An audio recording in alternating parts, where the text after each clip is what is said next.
All right. So I saw James Gunn Superman in movie theaters this weekend, and people are reacting in the way that I thought that they would. They freaked out, argued about whether the trunk should be on the outside of his shorts and whatever that weird, ugly, fake-looking belt was even doing. I honestly hated that part. But also, we kind of all agreed on one big thing, that this Superman movie, it's like really fun. Like all caps, like F-U in fun. Look, don't get me wrong. I love my morally complicated heroes. I'm not turning my back on The Boys or Invincible or even Man of Steel, mostly. I have mixed feelings about that movie, but they all have their place, even the Dark Knight series.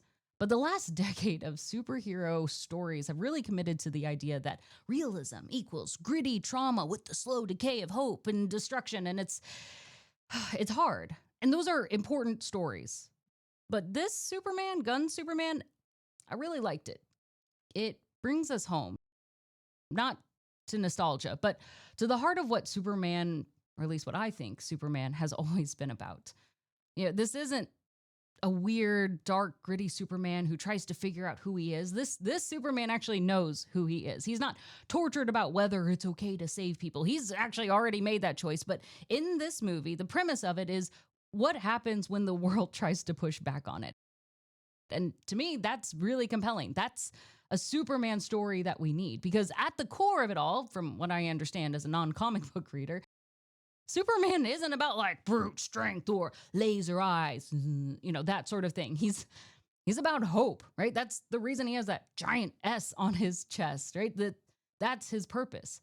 He's the guy who looks at humanity and says, I believe in that. Okay, well, maybe not this, but us collectively, right? I believe in us. Even in the comics, Superman's constantly tempted by godhood, supposedly, from what I hear on TikTok, right? Power as control, domination, that's always presented to him, and he just never takes it. The Superman we know rejects that. He instead chooses kindness. He chooses restraint. He chooses us. And in Gunn's version, that's what I see coming through, with my two big old eyeballs. This Superman, he doesn't lead with fear. He doesn't puff up his chest, right? And in 2025, that alone kind of makes him feel like an alien, which is commentary on itself.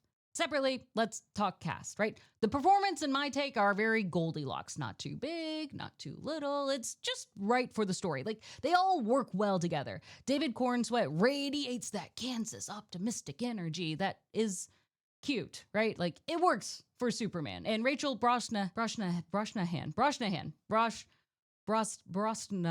I'm gonna get this. Either way, I loved it. She was fantastic. It was sharp, bold, confident. Yes, it's the Lois Lane I wanted.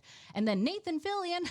I mean, whoever says they don't like Nathan Fillion, his Green Lantern is rocking the most aggressive choice haircut I have ever seen in years, right? It's giving total old comic book style. And honestly, it works. Like, it's not a great haircut, but he works with it. Like, he's hilarious, and I respect that commitment. Also, Mr. Terrific nailed it. He is a perfect balance to Superman, and I love his energy. Hawk Girl also, by the way, girl, yes. Oh, and speaking of yeses, Crypto.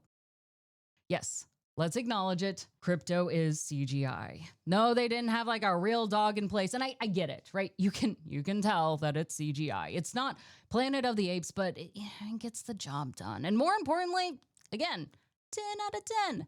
Very good boy. I would risk emotional damage for him. He's still really freaking cute. It works, and Crypto serves a purpose in the story. So now a little heads up here. There are some mild cursing, some middle fingers, and to be honest, I thought it was hilarious when they did it. It is played for laughs, not for edge, but if you're bringing kids, be aware it's PG-13. They earn it, and I wouldn't cut any of it out. Pacing-wise now, this thing, move. Buckle in, buckos. No slow-mo origin story here, no long-winded setup. In this premise, we know who Superman is. Gunn knows we know who Superman is, and now I know he knows we know who Superman is. That was funny, all right?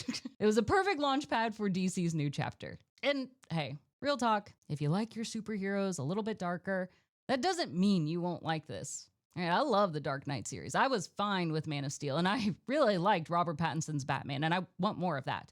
But this, it's different. It's supposed to be different. That's the point. So yeah, don't try to compare the two on those edges. Superman here with Gunn is fun, but it's not fun as an insult.